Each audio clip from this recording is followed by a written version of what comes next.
Pemilihan popok kadang dianggap enteng oleh sebagian besar orang tua. Padahal pemilihan popok yang salah akan menyebabkan terjadinya ruam popok.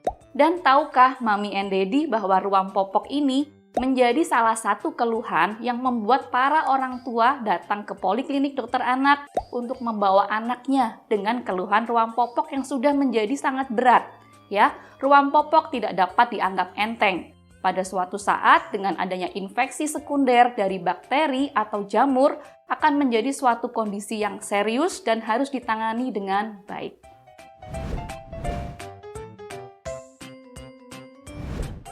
Jadi penting bagi Mami dan Daddy ini untuk memilih popok ya. Ciri popok yang kurang baik dan disarankan yaitu yang pertama, bahannya itu tidak lembut, jadi terkena kulit akan mengganggu barrier alias sawar kulit, sehingga mudah menyebabkan iritasi, lecet. Itu. Kemudian yang kedua yaitu daya serapnya kurang baik.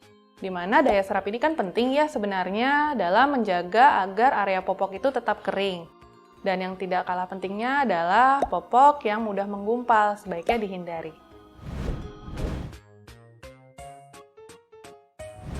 Pilihlah popok yang mampu mencerap cairan dengan baik dan cepat.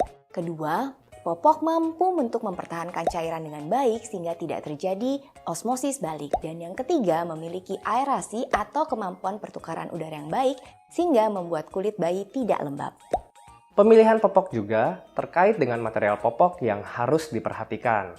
Seperti penggunaan struktur inti SAP atau Super Absorbent Polymer pada jenis popok air diapers. Struktur inti SAP ini membuat popok tidak mudah menggumpal, sehingga permukaan popok tetap stabil meskipun diguncang-guncang dan menampung banyak cairan. Untuk itu, para orang tua tidak boleh sembarang memilih popok.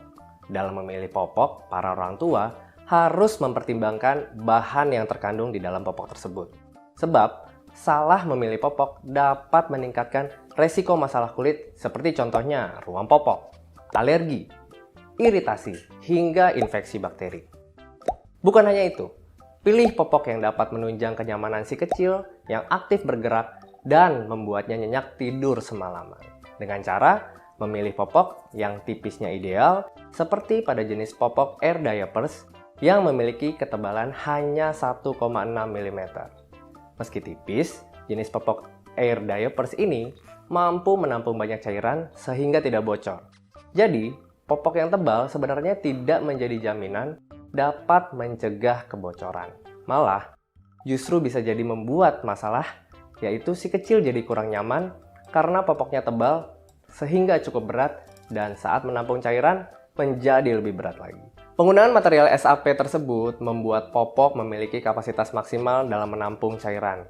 Popok jenis air diapers ini memiliki daya tampung sampai 600 ml atau bisa 2-3 kali lipat dari popok tradisional. Meskipun begitu, para orang tua tetap harus mengganti popok secara teratur, misalnya setiap 3-4 jam sekali, atau jika popok si kecil sudah terasa penuh sebaiknya segera diganti. Desain dari jenis popok air diapers ini juga berbeda dengan popok pada umumnya, di mana desain lapisan 3D pada struktur permukaan air diapers dapat mengurangi sentuhan antara kulit dan juga popok, sehingga dapat meningkatkan sirkulasi udara untuk membuat popok tetap kering dan juga mencegah perkembangan bakteri serta ruam pada kulit bayi.